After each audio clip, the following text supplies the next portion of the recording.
This episode of the Modern Therapist Survival Guide is brought to you by Thrizer. Thrizer is a modern billing platform for private pay therapists. Their platform automatically gets clients reimbursed by their insurance after every session. Just by billing your clients through Thrizer, you can potentially save them hundreds every month with no extra work on your end. The best part is you don't have to give up your rates. They charge a standard 3% processing fee.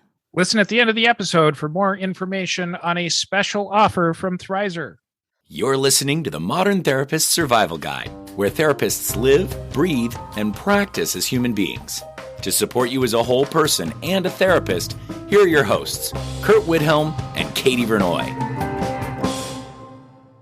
Hey, Modern Therapists, we're so excited to offer the opportunity for 1 unit of continuing education for this podcast episode. Once you've listened to this episode, to get CE credit, you just need to go to moderntherapistcommunity.com, register for your free profile, purchase this course, pass the post test, and complete the evaluation. Once that's all completed, you'll get a CE certificate in your profile, or you can download it for your records. For a current list of our CE approvals, check out moderntherapistcommunity.com. Once again, hop over to moderntherapistcommunity.com for 1 CE once you've listened. Woohoo!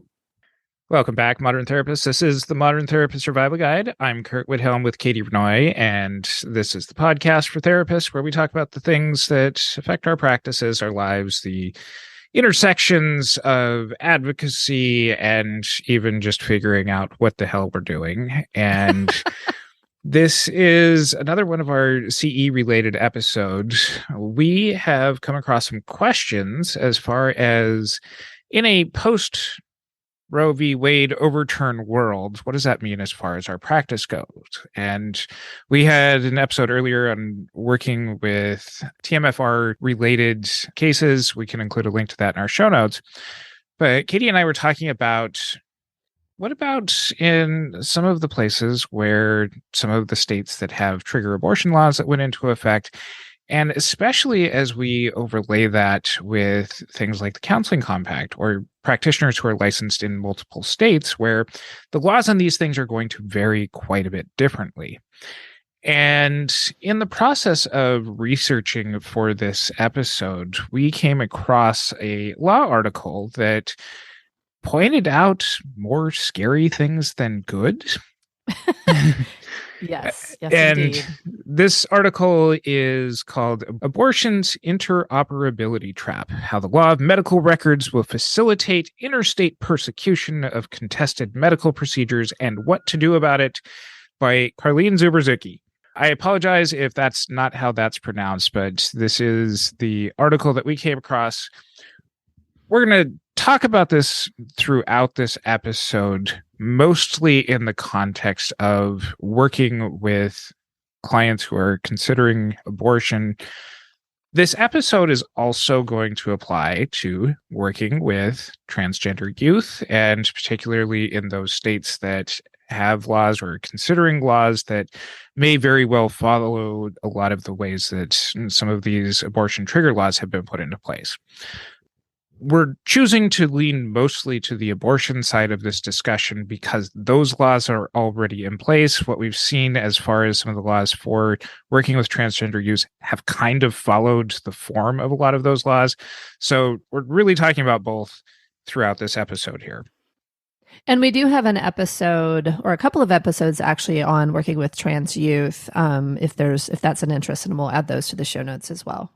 This article on abortion's interoperability trap mostly speaks to medical records, but it's healthcare records in general. And when I first read through this article, I was like, okay, mental health usually follows a lot of the form of these laws. It's something where we have a lot different relationship with our clients than medical providers do. But when it comes to things like HIPAA and the 21st Century Cures Act, those things totally apply to us as well. And many of these things have yet to be punished or yet to have opinions being given by attorneys or courts or anything like that that really tell us how to operate in some of the gray areas that are here.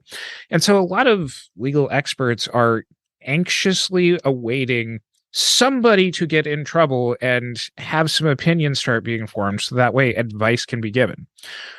We're going to spend the first part of this episode talking about some of these gaps here, and we'll relay some suggestions that we've come across from some of the professional organizations, as well as from some of our practices as well, and just my experience as a law and ethics professor and ethics committee member with the California Association of Marriage and Family Therapists. I'm not speaking for them, but that's where my experience is, in order to hopefully give those of you some guidance as far as if this is something that comes across in your practice.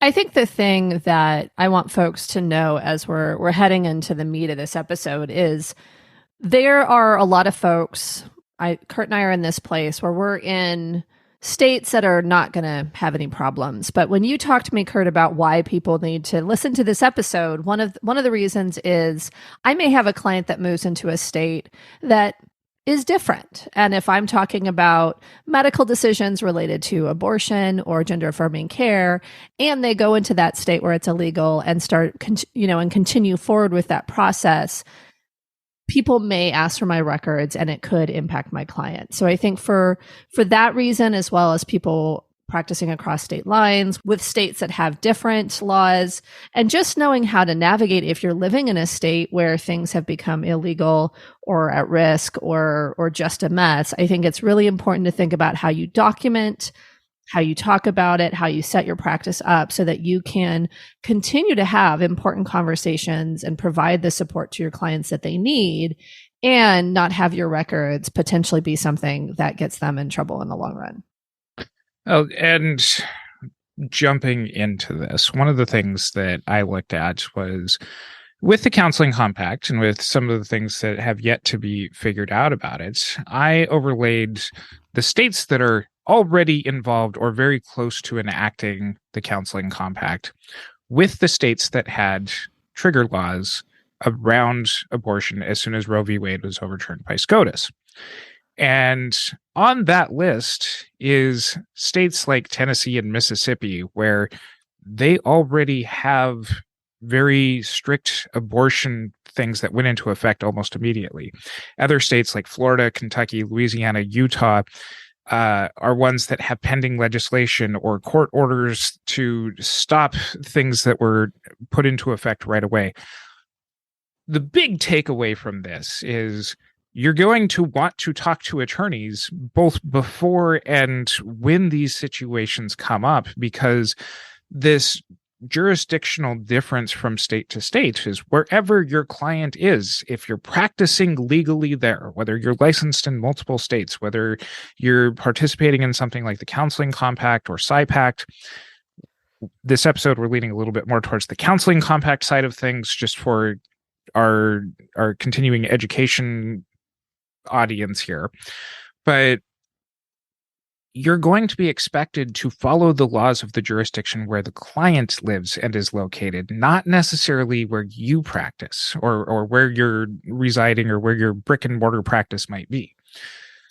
So that means that you've got to be aware of the shifting dynamics of laws in a multitude of states if you're practicing. And this really brings up that a lot of the things that have come about because of HIPAA or because of the 21st Century Cures Act actually make it to where some of the privacy things, as Katie is pointing out, and how I kind of sold her on, this is really an episode about documentation more than it is about Roe v. Wade, is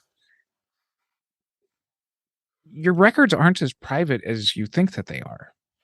That, if I can just kind of turn this to you and put you on the spot here, Katie, is what are your ideas about who gets to see records? Well, I think that I have a slightly different perspective than I think a lot of private practice clinicians, because I did kind of quote unquote grow up in community mental health. But clients can certainly see their records. They can request them and see their records. There are also insurance companies that can request to see records, and they can be subpoenaed or have a court order come down, and there could be decision for records to be released there. My assumption is there's also been, I think it was, what was the act that was enabled after 9/11 that basically said that you could... The Patriot Act. The Patriot Act, there's a lot of records that you could just, could be lost to the ether. And then there's also, if I send records to another doctor, for example, or to another provider, that becomes part of their chart. And so then I lose control of where it goes after that release. So I'm different because I'm like, oh, well, they're confidential. Mm-hmm. I think a lot of therapists are just like, it's confidential. I don't even bill insurance. So how would it ever be released? But there are a lot of ways that I think that records could be released that could impact not just, kind of how people see you and how well your documentation is looking, but also negatively impact your client. So you're speaking to a few things, and I'm going to dive in on some of these in no particular order because I'm going off of memory here, so we might even circle back here. But let's, everybody's talking about HIPAA. First, let's talk about who HIPAA applies to. HIPAA applies to covered entities, which most of us have probably been like, I either bill insurance or I bill Medicare. I'm charging something using the internet, using electronic means to get a third-party payer to pay for stuff. And that would be a semi-adequate description of who's actually a covered entity. Now, I've come across a number of therapists in my career, and especially as a podcast host, who are like, oh yeah, I am going to share things about my practice. I'm not a covered entity. That's why I provide super bills. And I tell them, you're a covered entity if like your electronic health record is issuing super bills. That is with the intent of providing mental health diagnostic information to a third party for reimbursement. It's just with extra steps. Yes. And so you are probably a covered entity. And if this is the first time that a lot of you are coming to that conclusion, I encourage you at the end of this podcast episode, go make sure that the rest of your practice is following all of the HIPAA rules.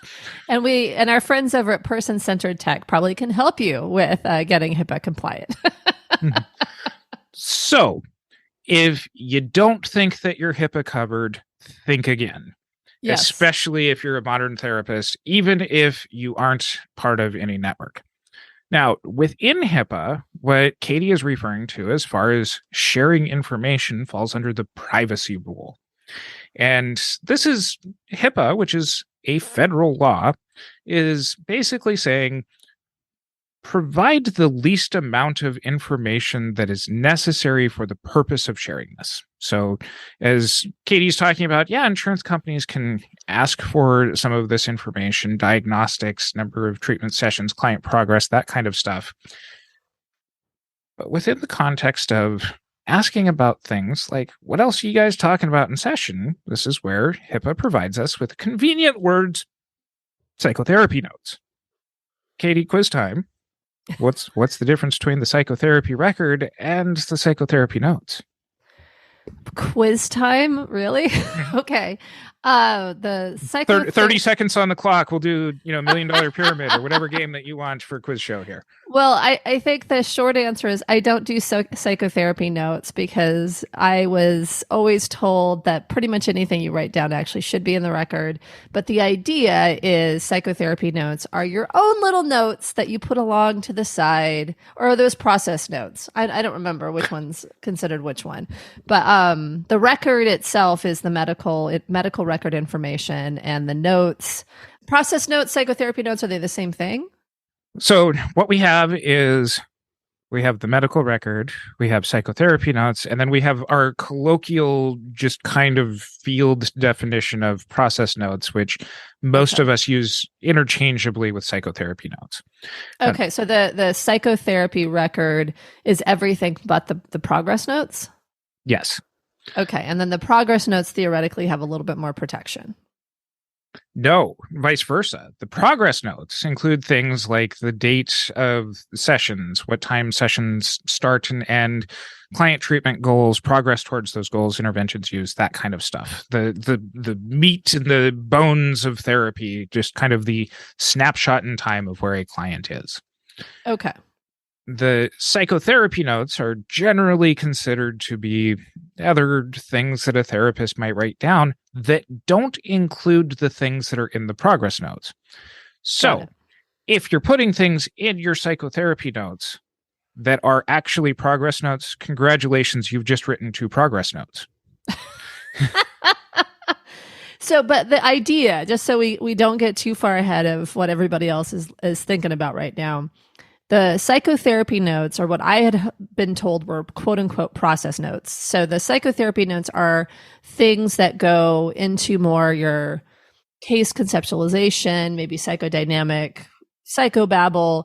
It's beyond what the progress notes that say about progress towards treatment. Yes. And all that other, the meat and potatoes of stuff. And those psychotherapy notes, as long as they don't have progress note information, are they protected? As long as they are kept separate from the progress notes. Okay.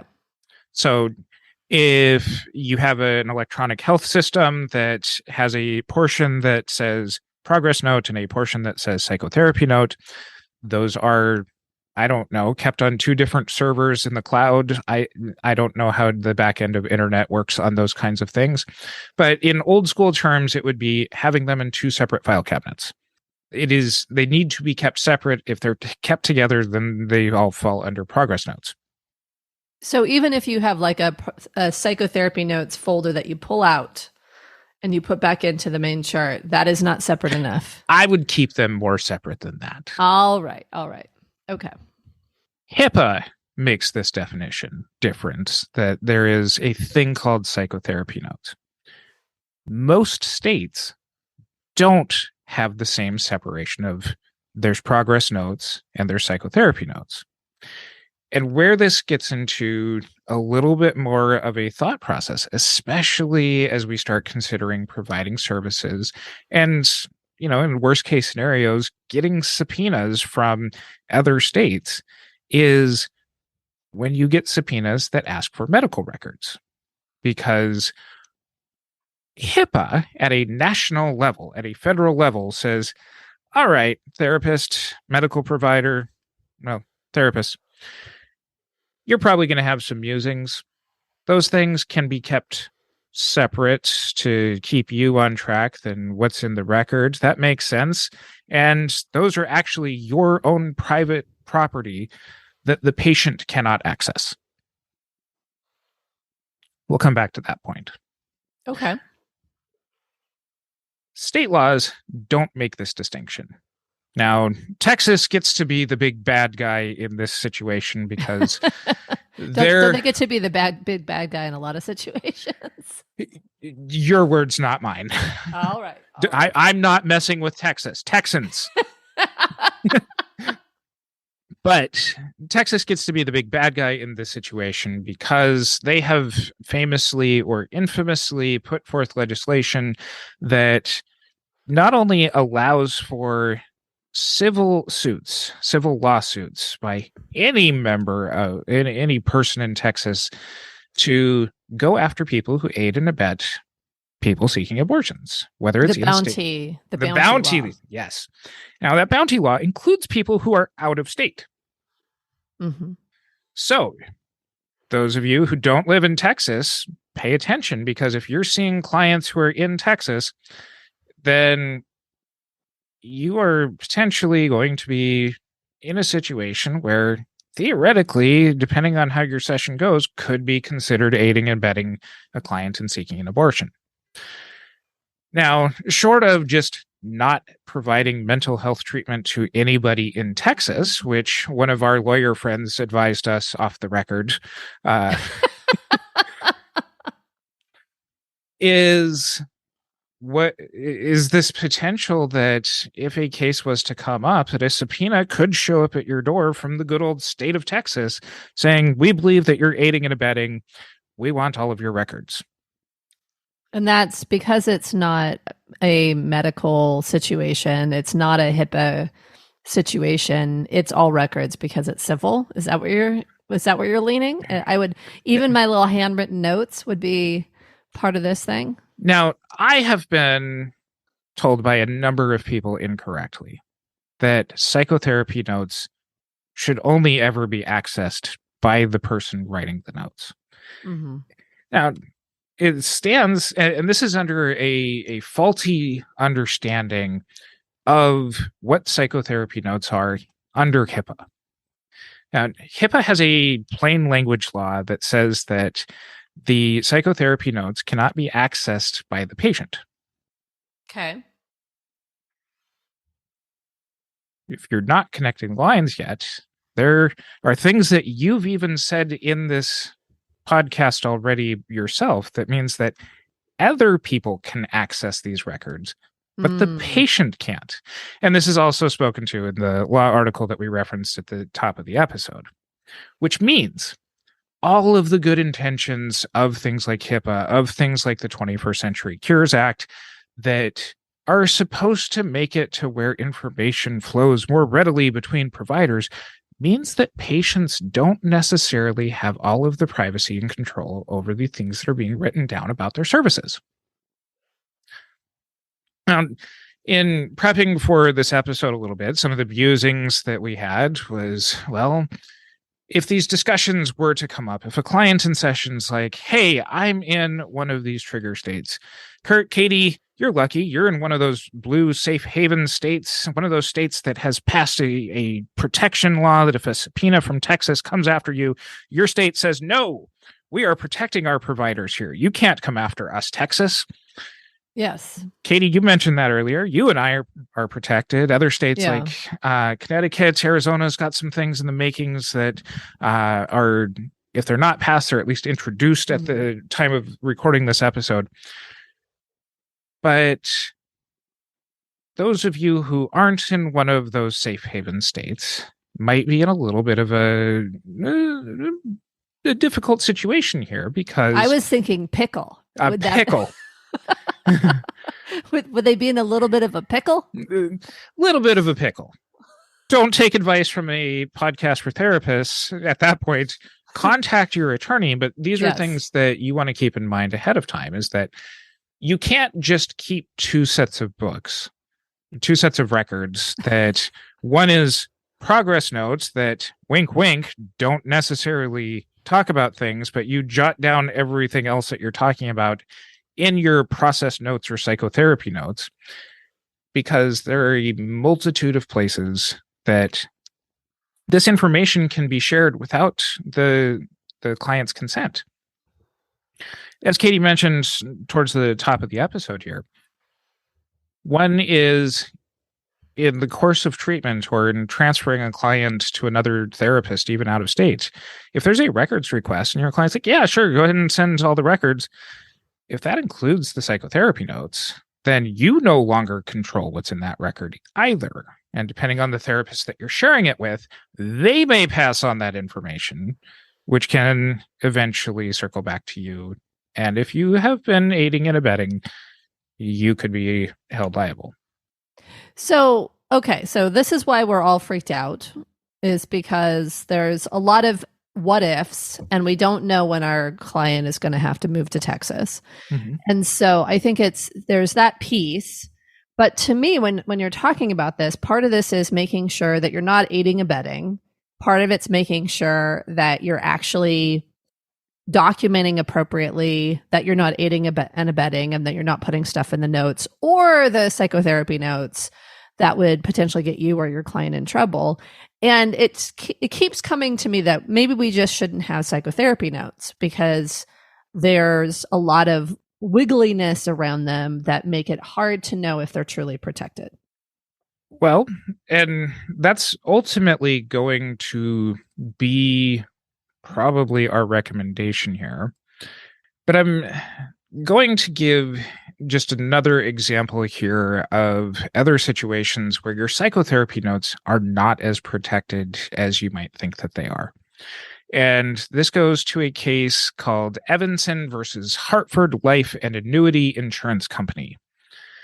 And this was a situation where a therapy client died and their life insurance policy was not given to their widow because the insurance company said we were not informed about this deceased person having been in treatment for alcohol addiction, had gone to an inpatient, and that makes the life insurance policy void.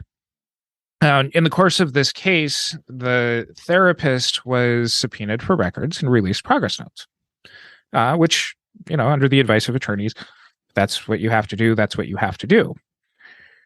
And this wasn't considered good enough. And the therapist in this case decided to invoke HIPAA's rule as far as psychotherapy notes are not accessible by the patient, even though this is the patient's widow. If this was not available to the patient, then the widow should not have access to it either. And this therapist was shot down.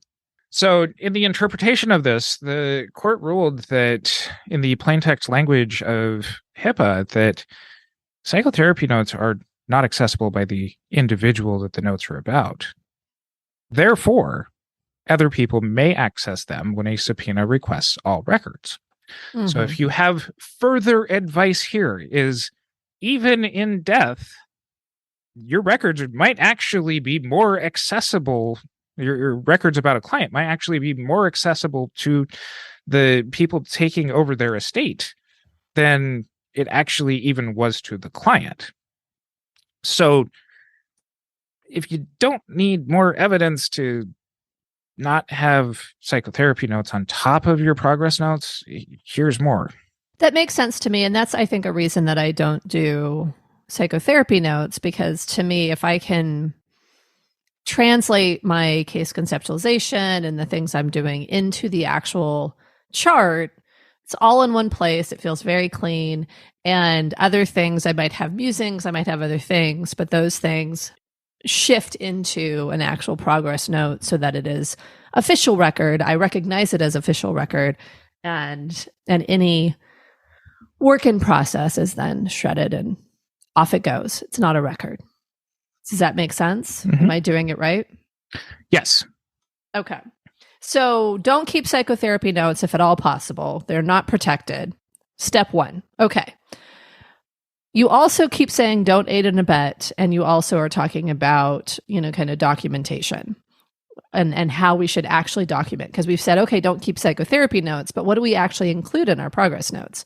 And how do we avoid aiding and abetting? So where are we going next? So I want to finish this before we get into what actually goes in the notes, because there's another piece of the 21st Century Cures Act that specifically gets into information blocking. Because I know that there's therapists out there who are like, well, if I have a client talking about this stuff, I'm just going to throw every obstacle in the way to not have to share any notes that I write down about these sessions with anybody. Got it. And this is one thing that the 21st Century Cures Act put into place to specifically prevent providers from doing. That the goals behind HIPAA and 21st Century Cures Act are largely to make information sharing electronically easier. And This is a big piece of contention in Carlene's law article, is that stopping providers from information blocking, from engaging in practices that are likely to interfere with, prevent, or materially discourage access, exchange, or the use of electronic health information actually gives IT companies a lot of ability to just hoard information, and makes it to where some of this information, especially if you're involved in insurance networks, think of, I'm thinking of hospital systems like Kaiser Permanente, where a lot of the integrated medical health records are all going to be shared across hospitals, makes that information easily accessible by anybody who's treating the client, which may include people who aren't you. And so... Well, wait, but before you, I want to clarify, because you said tech companies could forward information on. Are you talking about like if we're blocking information on a client and our electronic health record is forced to pass that information on by some sort of entity that seems to have the right to it, can they actually forward our information on? I mean, you're talking about in the hospital system, and it seems like that's this huge, gigantic system that allows for tons of sharing. But little old private practice me, can someone electronically access my records without me knowing, or without, if I'm trying to block it, can there be some way that someone else could forward that information on? There are things like insurance companies that may provide information to a future provider that says, oh, you've received these kinds of treatments before. So if you're submitting things like super bills, even to clients, and they submit those to the insurance company, it stands that information is being forwarded on without your knowledge. Sure. And I even think about when I was working in community mental health and all of our clients that were on Medicaid, Medi-Cal in California, there was a record of all of the different treatments, all the different diagnoses, and you could go in and access it through a portal or something where all of that information was present. So I could see that being something where if you've submitted something, I guess I just was getting worried that you were saying that if you had an electronic health record, that someone might be able to forward information on. No, and this is going to be within the HIPAA laws that govern the IT aspects of that. So if that's where you were thinking I was saying things, Katie clarified very correctly there that some of this information just gets passed along to new providers. It's not like, oh, I'm typing into my electronic medical record, and now, some computer jockey is sitting next to a server room is just able to like peek in and throw everything out. No, that's not what I was saying. It was more like if someone is trying, court order, I'm trying to push back against a court order. I'm saying, no, I'm going to block this information. Could the legal system basically subpoena through my health record saying this is why we need to have access to this, whether it's, some sort of act, the Patriot Act, the whatever act, where they could then, it's kind of like Apple having to release phone information, confidential, could that happen? I guess is what I was trying to ask. I mean, subpoenas can ask for anything, and a lot of times the subpoenas are going to ask for all records. And your job in most cases is talk with A, an attorney, B, your client about what information can be shared. But again, getting into this patchwork of different laws across different states, it might just be the ability to invoke psychotherapist patient privilege. It might be something where only giving progress notes meet the requirements of it. You're going to want to get clarity on this because, frankly, a lot of attorneys and a lot of judges who aren't well versed in HIPAA and medical document sort of things aren't going to know, and therefore the subpoenas aren't going to be written very clearly. So when they says, release records, as the legal person that I am, the presence of the word all there might include psychotherapy notes. So talk with an attorney at that point. Okay. So to clarify at this point, then it's not in your best interest to do psychotherapy notes because they're not really protected and they may be subpoenaed regardless, and you may be forced to release them, and your clients can't even look at them. And so they won't even know what's being released. It would be the people around them that could grab it. But the other piece is don't expect that you can actually block release of information, because at some point it can escalate to the point where you are commanded, or whatever the right word is, to release records. And so, or you might have already done it through a super bill or sharing information with someone else. And so get your notes in order. Get your notes in order. So now that we've covered all of the bad things that can happen with notes, well, that's not even all of them, but we've spent a sufficient amount of time. Let's get to the meat of when this does come up in sessions. And it likely will for meaning abortion. Somebody. Abortion, right? Or gender affirming care for trans youth. When this inevitably comes up, I'm going to thank Dr. Ben Caldwell for some conversations that we had in preparation for this episode and some of the advice that he was given. But what goes in the notes? We've had some of these discussions before. There seems to be kind of varying stances from writing as minimal as possible to documenting every single thing that is said in session. We've had podcasts covering the range of this, what to somewhat scary degrees as far as cursing in session. We'll include that link in the show notes. But what Dr. Caldwell told me is that if this was to come up in session, a practitioner needs to look at, is this part of what treatment is actually about? In other words, if a client comes to you and is working on other things, family systems issues. Or no, family systems issues is a tough one. Let's talk about depression, not getting out of bed and unable to go to work. Let's do that. And the client finds out that they are pregnant. It is unwanted, and therefore it is not substantially something that they came to therapy about. Sure. You as the practitioner need to decide, is this actually part of treatment? Is it relevant enough to put in the notes? Is that what you're saying? Yes. So you need to give meaningful consideration to what goes in that record. And you also want to be clear in what you're talking about with your client, so that way you're not unintentionally aiding and abetting a client who's living in one of these states where an abortion ban is currently in place. But what does it actually mean for a therapist to aid and abet someone getting an abortion? So there is a difference between, you are being presented with this very meaningful thing going on in your life, and I'm guessing that you're having a lot of feelings about it. Let's talk about those feelings. Okay. Is the needle to thread on this? But let's say they're saying, I don't know what to do. How do I make this decision? I mean, therapists help people figure themselves out and make decisions. If I help them to sort through their thoughts, their feelings, and come to a decision, is that aiding and abetting? Helping process feelings is different than, here's where you go to get an abortion.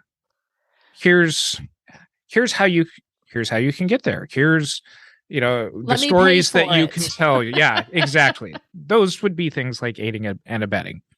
Okay, so but having the conversations that we've had to this point, where we provide space for them to process what's going on, we help them figure out what decision they want to make by helping to reflect back and provide them with not guidance on what to do, but guidance on how to make a decision. Mm-hmm. We're good. But the minute that we start telling them where to go and what bus route to take, and here's a little bit of money, blah, blah, blah. Like when we're actually helping them to get the procedure, we've stepped across a line. But when we're talking about resources, I think it's important that we're able to send them to reputable resources. I mean, that's what we do in all things when people are looking for guidance on how to make a decision or those types of things, right? I mean, can we actually share resources?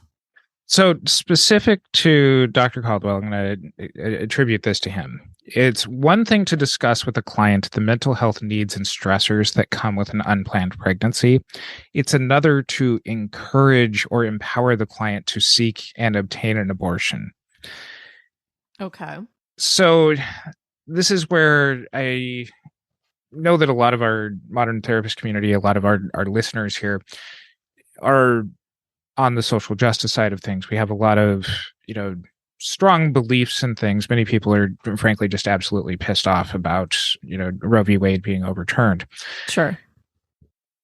We, in a lot of situations, encourage you to be very open about your stances on things. So that way clients have a better decision-making process as far as who's a good provider for me. Mm-hmm. Stop short of giving advice in these situations.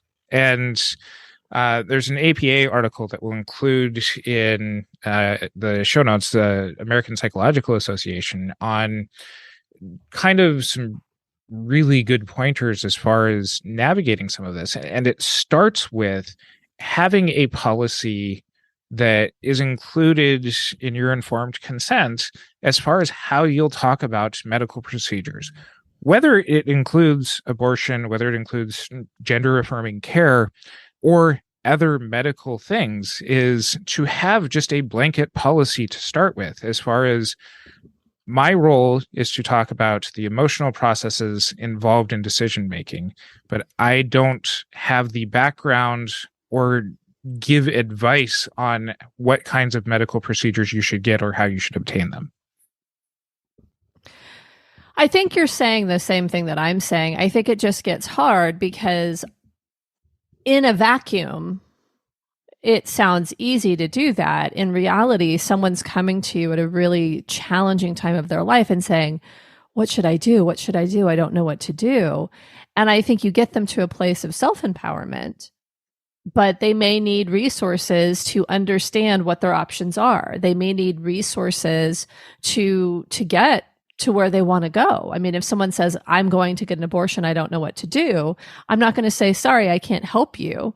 I'm going to say, okay, well, where can we find some resources for people that can help you with what you've decided to do? I mean, that to me, even as I'm saying it, sounds like it could be called aiding and abetting.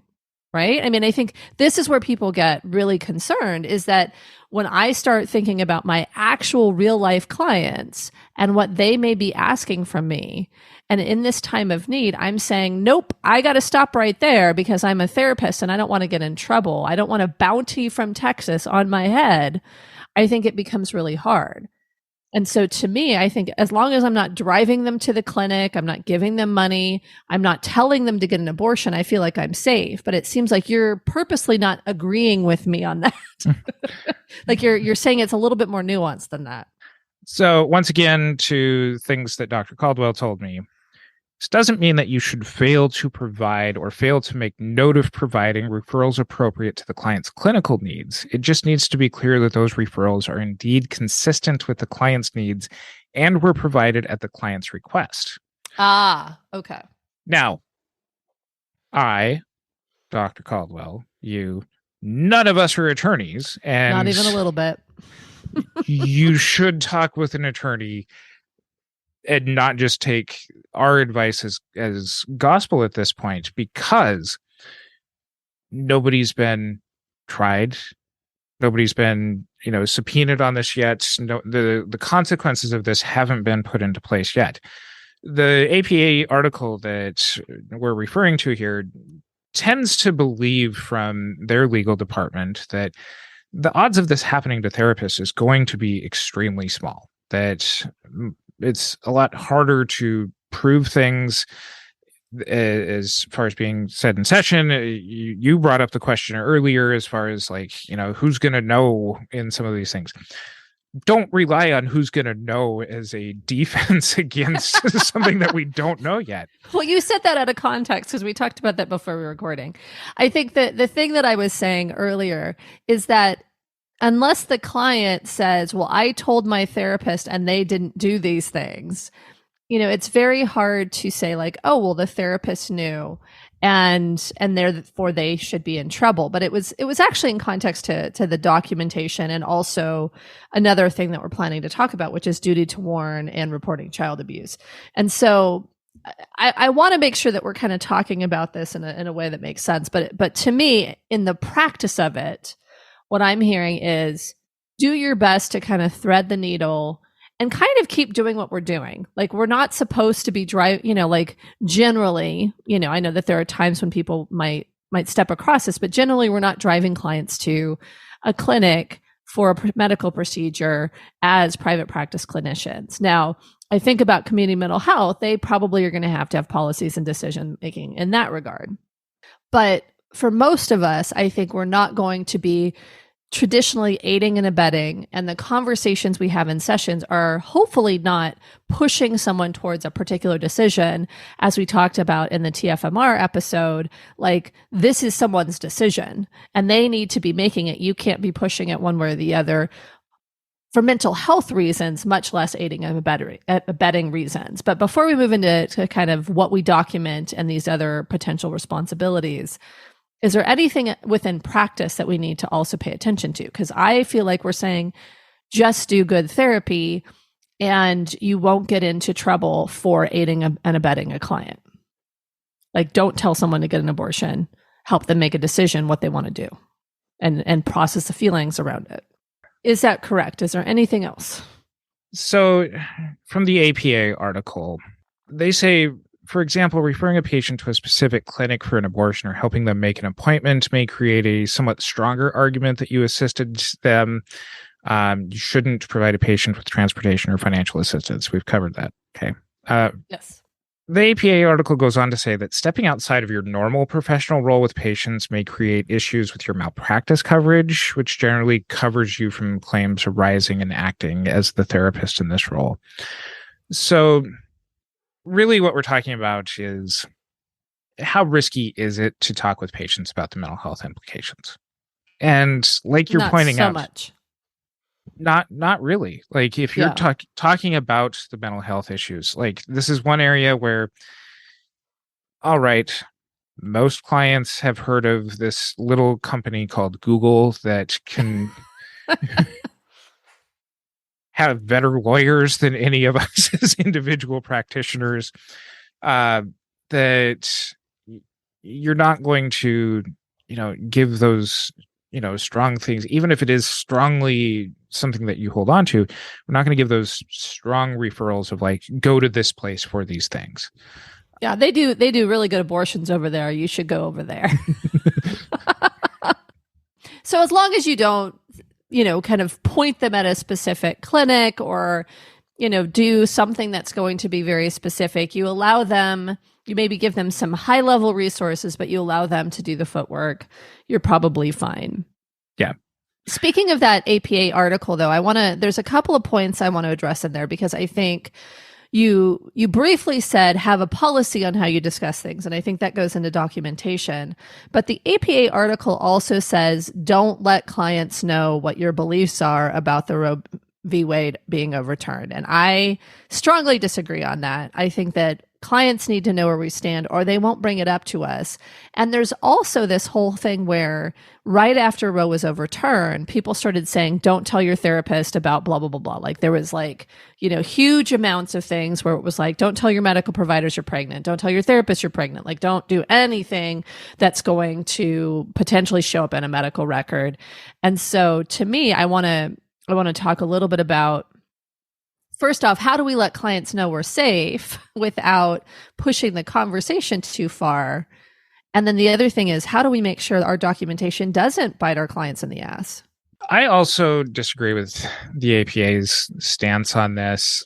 And I don't think that there's necessarily a strong consensus on this. The APA's own ethics code says that if psychologists are having personal issues that lead to the interference of treatments, they should not provide the treatment. And I think if that is something that can be done, I don't know, before somebody starts treatment, then that's going to save everybody a lot of time there. Mm-hmm. But other organizations like the California Association of Marriage and Family Therapists say that personal disclosure about strong issues should be something that, if it's something that's greatly going to affect therapy, should be stated. So even the professional organizations don't have necessarily clear ideas on this. But you also had an idea that comes from the professional associations themselves.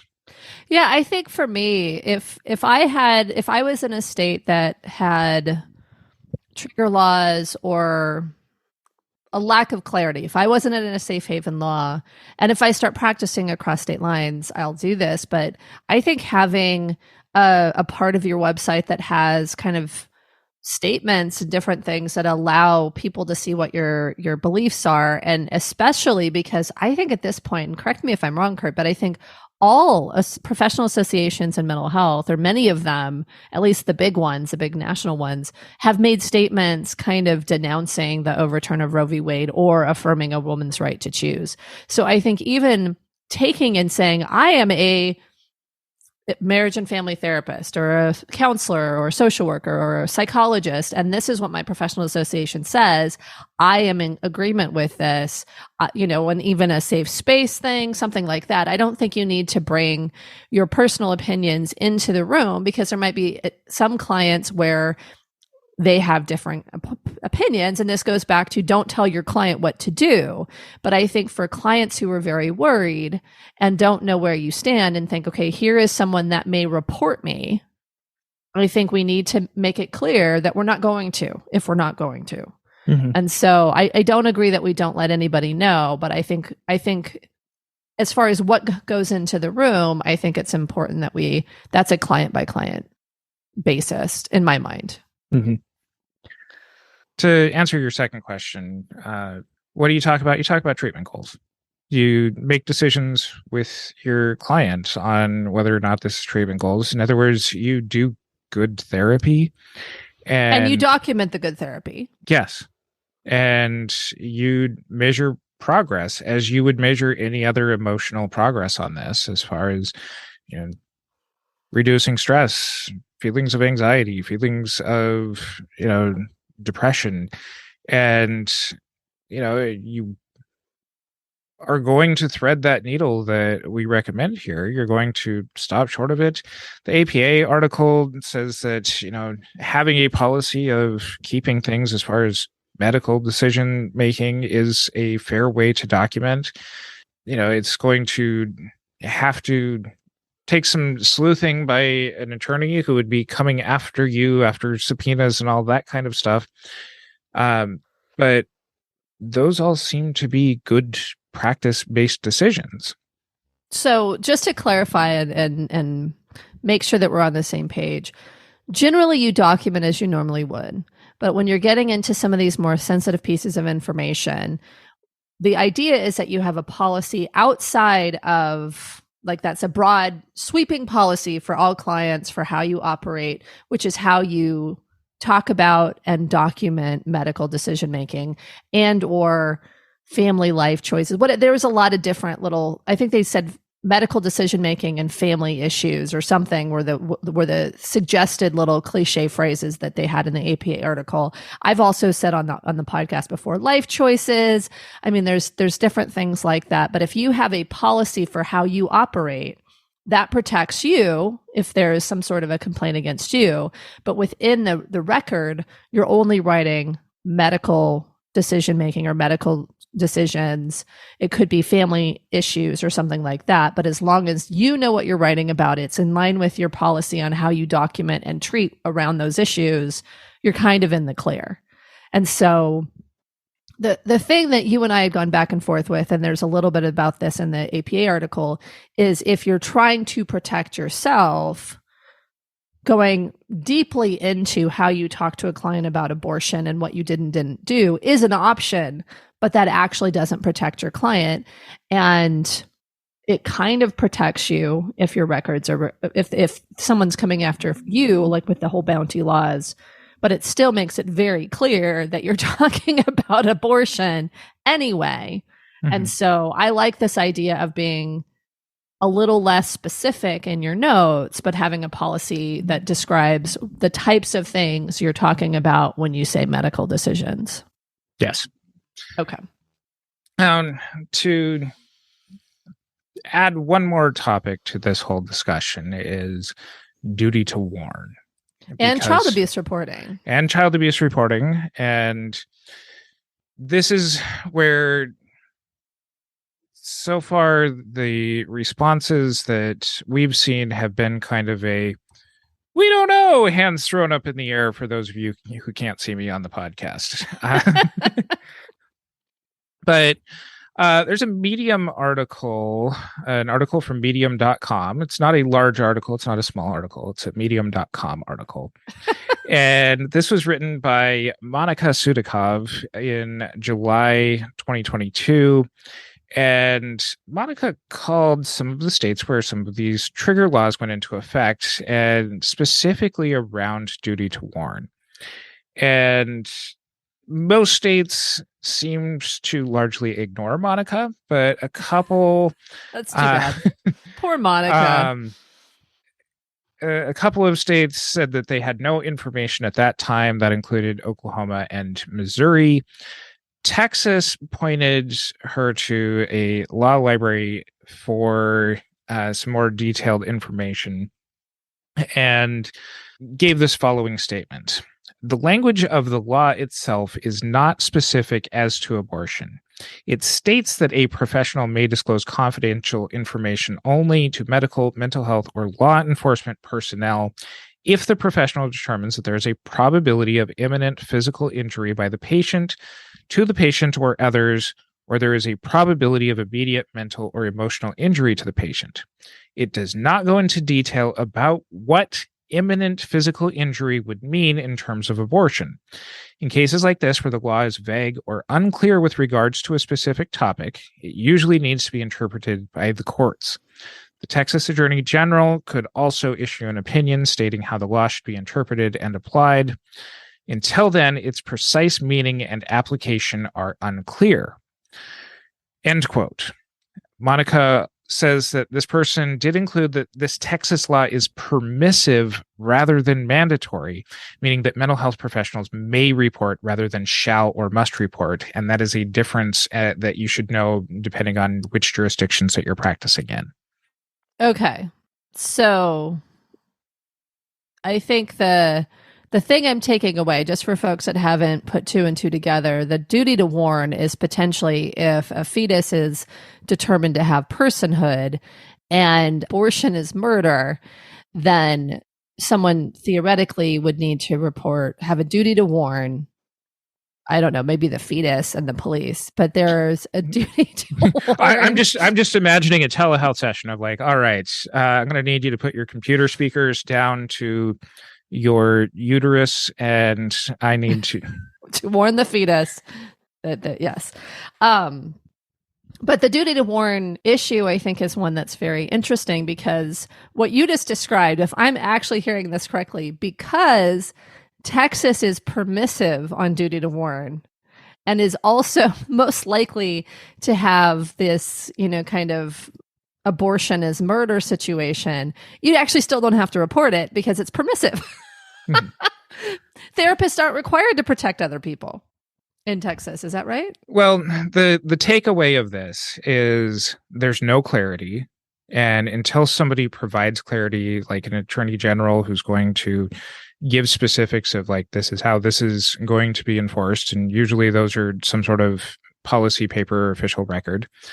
Or until somebody's tried in court for violating this that will then provide further clarification, you just don't know.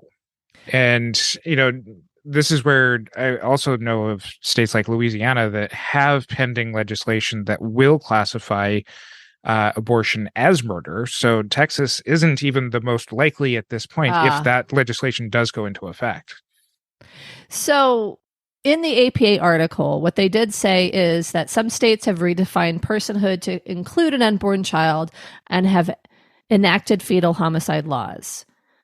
But apparently the HHS Office of Civil Rights, OCR, confirmed that the HIPAA privacy rule would not permit disclosure of patient information related to abortion under mandatory child abuse or duty to warn reporting. So at a federal level, we're not supposed to be reporting these things. It's what you're clarifying is that each state are going to have other things, and they may shift that. But right now, without specific state guidance, HIPAA says don't report it. Not you don't have to. It's not permitted. I think I want to clarify what you're saying or add a level of clarity to this.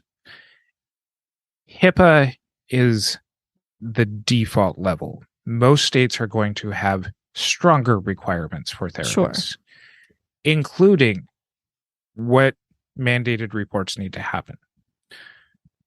HIPAA as a federal thing is this nationwide. We're not setting the standard as you must report this. All of these different states can put in, yes, you must report this.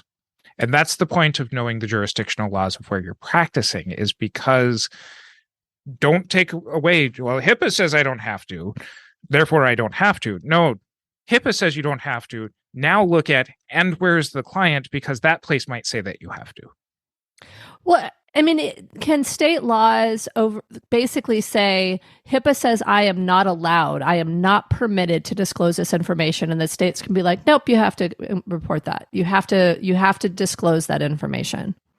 It's a possibility because those subpoenas, those court orders can ask for anything. So with that, it keeps going back to pay attention to what's happening in your state. I think there's potential for advocacy if there are laws that are coming down specific to especially duty to report or child abuse laws.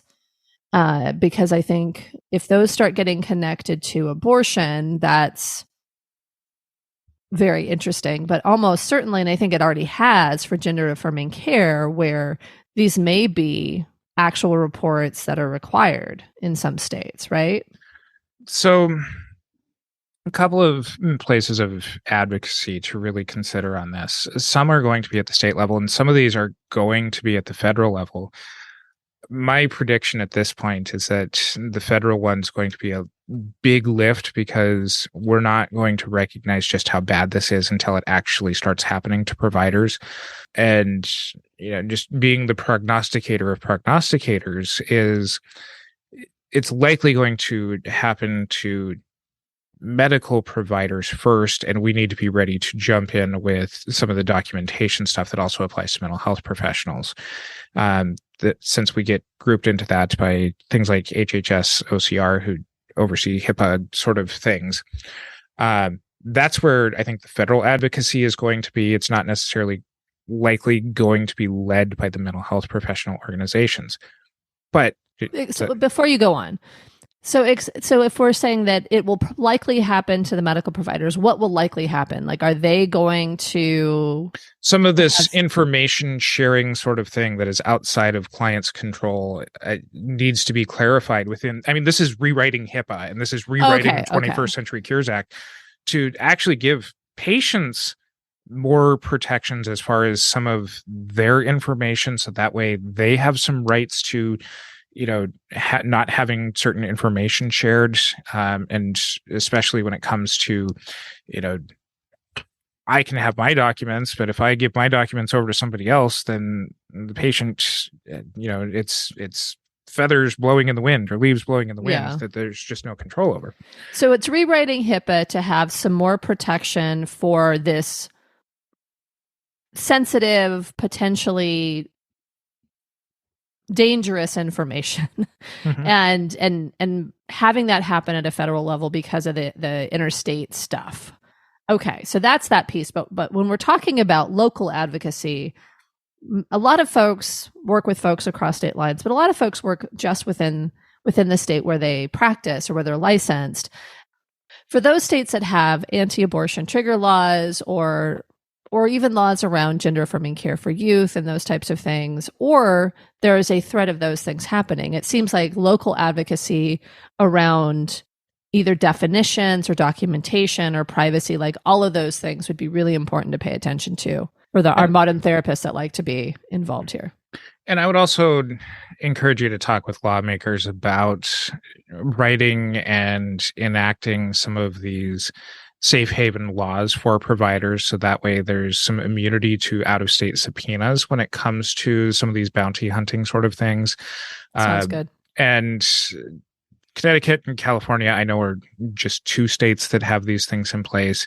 It's fairly easy language to copy over to a bill that would apply to another state. It's just a matter of getting the right lawmakers on board with this. But some of the patchwork protections that you would want in place to further provide you with protections and therefore less liability if this was something to come up comes from those kinds of protections. And oftentimes are, situations where it's quote unquote easier to get state laws passed than it is to get federal laws passed. Yeah. So if you're at a state where that's seemingly a possibility, I would encourage you to start talking with your local lawmakers about that as well.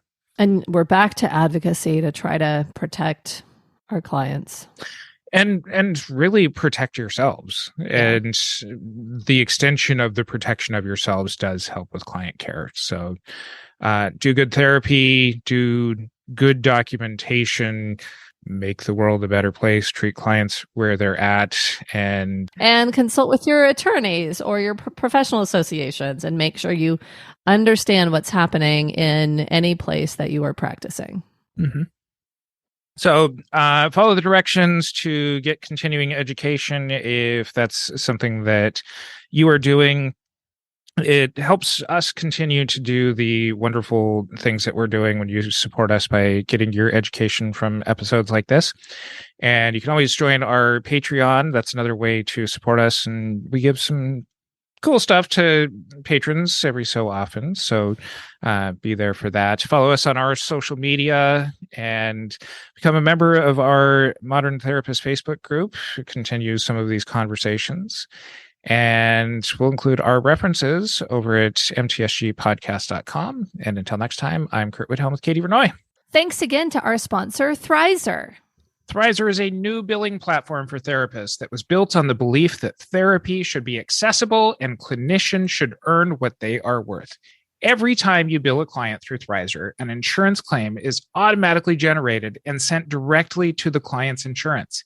From there, Thrizer provides concierge support to ensure clients get their reimbursement quickly and directly into their bank account. By eliminating reimbursement by check, confusion around benefits, and obscurity with reimbursement status, they allow your clients to focus on what actually matters rather than worrying about their money. It is very quick and easy to get set up, and it works great with EHR systems. Their team is super helpful and responsive, and the founder is actually a longtime therapy client who grew frustrated with his reimbursement times. Thrizer lets you become more accessible while remaining in complete control of your practice. Better experience for your clients during therapy means higher retention. Money won't be the reason they quit on therapy. Sign up using bit.ly/modern therapists and use the code modern therapist if you want to test Thrizer completely risk-free. You will get 1 month of no payment processing fees, meaning you earn 100% of your cash rate during that time. Once again, sign up at bit.ly/modern therapists and use the code modern therapists if you want to test Thrizer completely risk-free. Just a quick reminder, if you'd like 1 unit of continuing education for listening to this episode, go to moderntherapistcommunity.com. Purchase this course and pass the post test. A CE certificate will appear in your profile once you've successfully completed the steps. Once again, that's moderntherapistcommunity.com. Thank you for listening to the Modern Therapist Survival Guide. Learn more about who we are and what we do at mtsgpodcast.com. You can also join us on Facebook and Twitter. And please don't forget to subscribe so you don't miss any of our episodes.